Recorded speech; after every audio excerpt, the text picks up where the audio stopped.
10K per month. She is looking to start a new podcast. Okay, great. So now what I would do is I'd go out and find a couple people who match the Sally description offer for her. The first thing I want to determine is where she's starting from.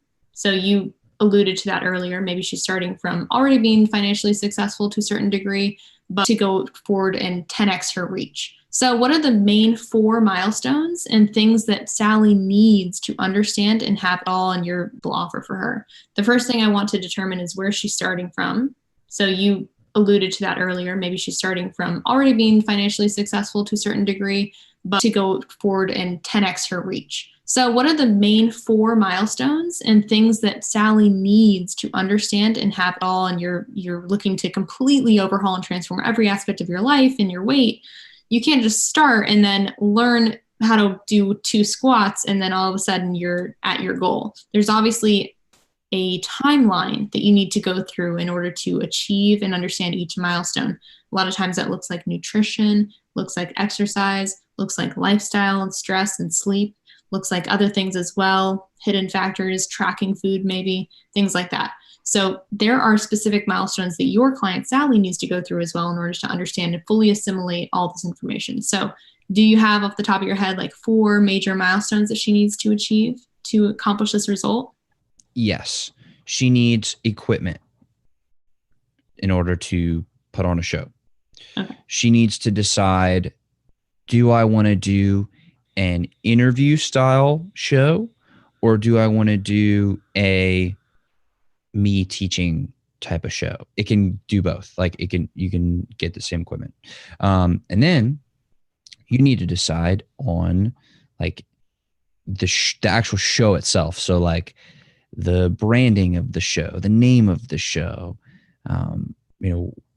like what promise you're going to make. So those to me seem like the 4, I realized I held up 8, but the four milestones there. Okay. So we got equipment, we've got software, we've got theme of the show, and then we've got type of show. Yeah. So, okay. I guess the theme and the type could kind of go together. Right. So by the end of having these 4 things, will she have 10x her reach completely? Or that's a good question. So, yeah, exactly. So there's more to be taught and implemented, right? So in terms of thinking when milestones, and this is a great example, most people think, well, she needs to do this and do this and do this. But my invitation is to think about it like, what does she need to have done and like have set up already in order to fully have this result, fully actualized and experienced? So it might look like setup, which looks like the equipment and naming the show and figuring out what the concept is and all that stuff. But then it might be setting it up in a different way, like actually putting the pieces together and implementing a system. And then it might be reaching out to your first 10 guests or something like that. And then distribution or something. Broadcast. Yeah. Right. Exactly. Broadcast. That is awesome. Yes. Yeah. That's kind of how I go about creating these offers with my students, is having them look at ultimately what is the timeline they're taking their clients through. And is this a repeatable, dependable system? Is it scalable? And then from there, we take it into creation. That is really, really cool. I've seen this.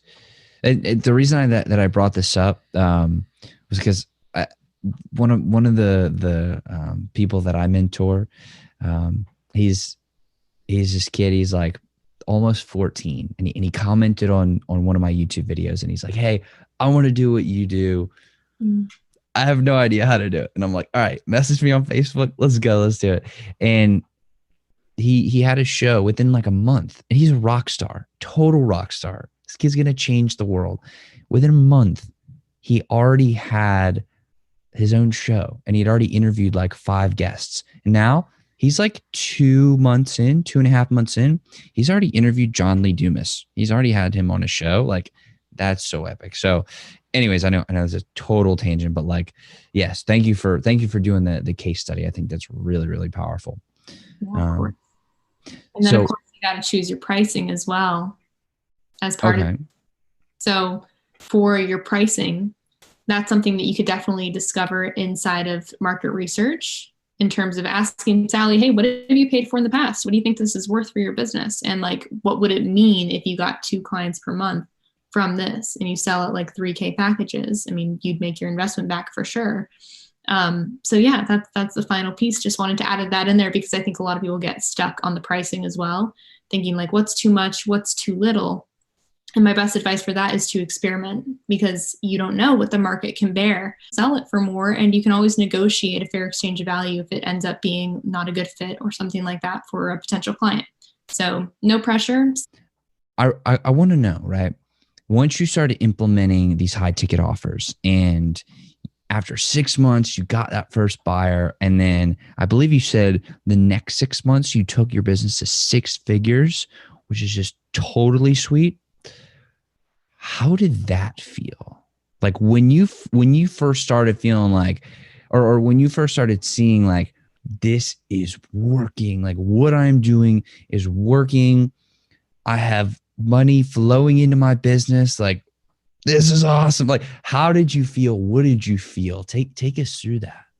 Yeah, I think that when it first set in, because I didn't really know how much I was making until I saw the P&L statement at the end of the year. And I looked at it and I was like, whoa, in 6 months, I made $108,000 or $120,000 or whatever it was.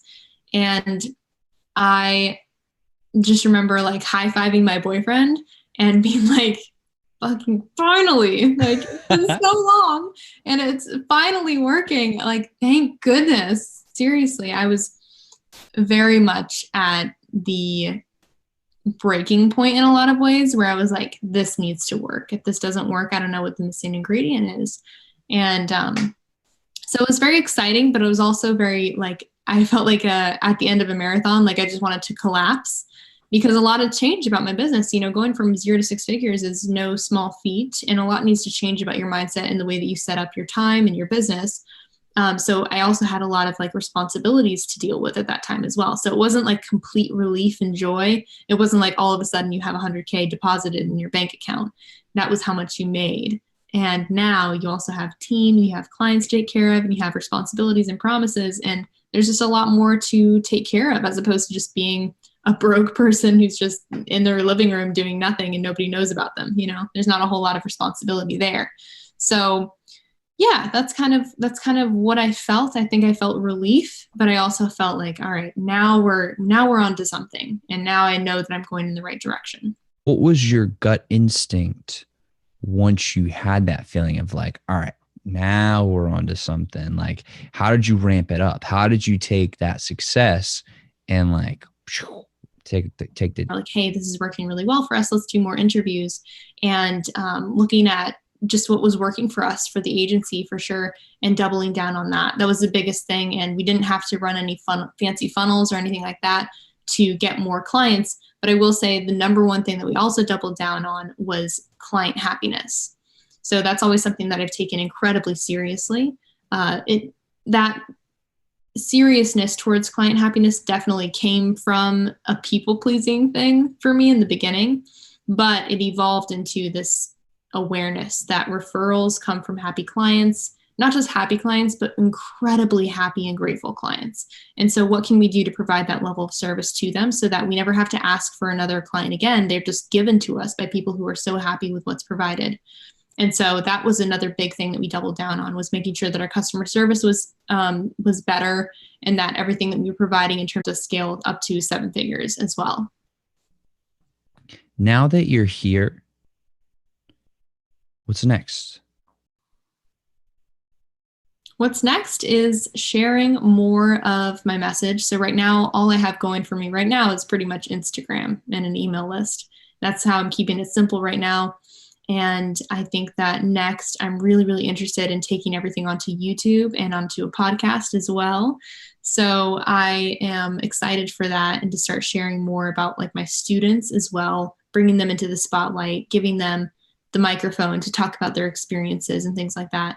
And ultimately, just to have so much fun this year. I'm ready to just let my freak flag fly and have fun and do what I want and go travel and go camping as well because I've kept so many things at a distance. You know, you do that to yourself. You're like, once I have that, then I can have this.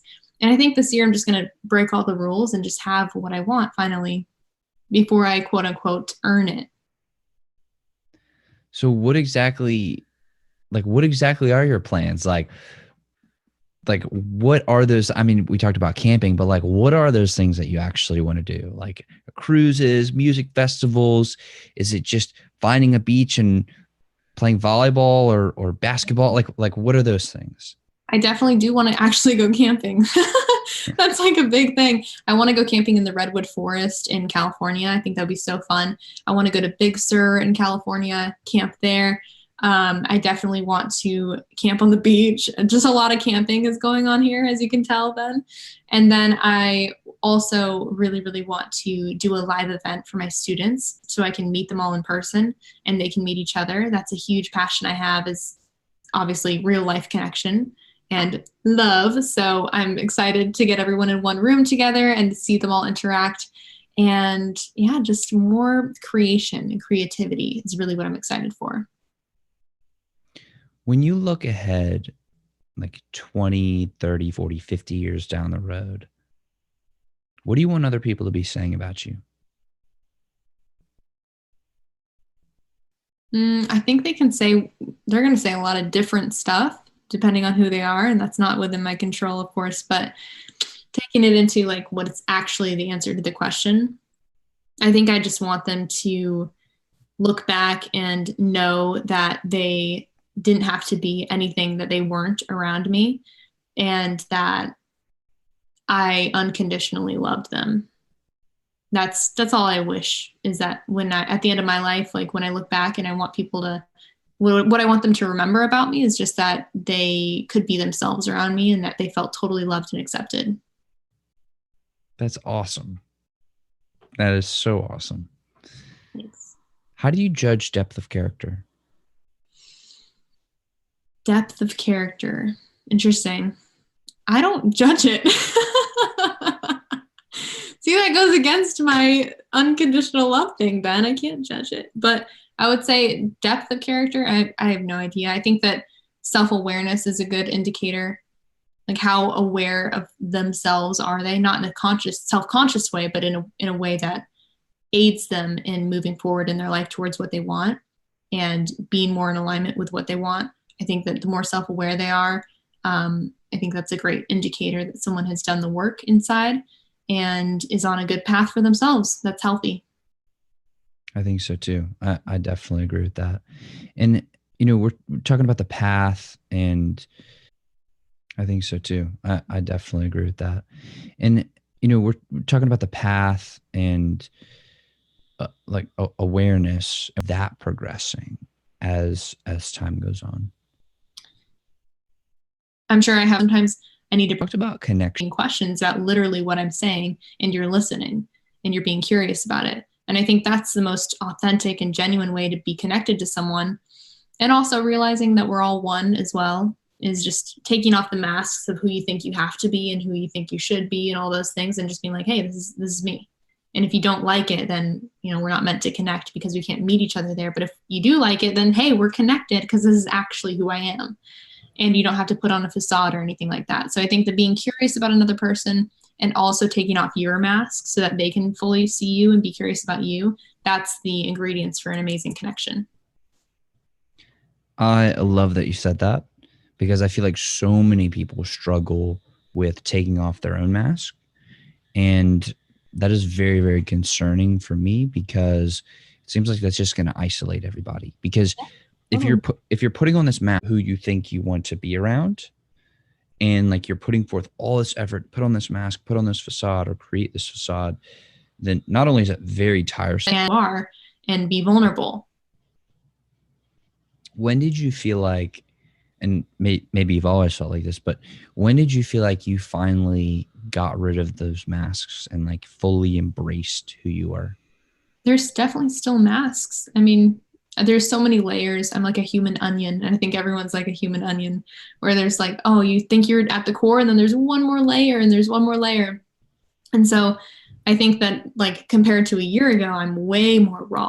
And so I think that, like, compared to a year ago, I'm way more raw and unfiltered. But I definitely feel like there's still a long ways to go in terms of discovering who it is I want to be, who it is I am, and then showing that to the world in a way that feels, aligned as well. So there's a lot to still work on, but I think that in terms of percentages, maybe I think I'm like 70% unfiltered, if I'm being generous with myself. And then there's 30% to work through still. What is in that 30%? Like, what is still, like, what do you still feel like you need to filter? You're going so deep. So what I still feel like I need to filter are like parts of me that I view as weak, or parts of me that I view as, I guess, too much. Like, that's too much, Rachel. Don't share that. Or that's too much of this. Or parts of me that I think people will view as immature as well, because I do own a company that's, I have a lot of responsibilities. Parts of me that I think that I don't like actively try to hide, but parts of me that I definitely tone down or omit altogether, just because I don't think that it's relevant to my business, which is my social media, which is how I primarily express myself to the world. In terms of my friendships and everything like that, everything's on the line right now, which means I'm pretty much 100% unfiltered, which feels really, really great. But in terms of the rest of the world and what I view as the public, I mean, I'm still trying to work through how much do I need to share? If it's not relevant to my business, then I don't really feel called to. But that does, instigate the story around, well, why am I hiding it? Is it because of fear? Like, I'm hiding it because of fear? Like, if I share this, my business will crash and burn or something like that? Or am I hiding this because of love? So there's a lot to think about there. Thanks for asking. Yeah, like what would happen? Because the three things I believe you mentioned were the maturity thing, mm-hmm. and then like the too much, mm-hmm. right? Which I think that is very fascinating. Like, I'm not quite sure what that means. Like, what do you mean by that? Before we keep going, too much in terms of there's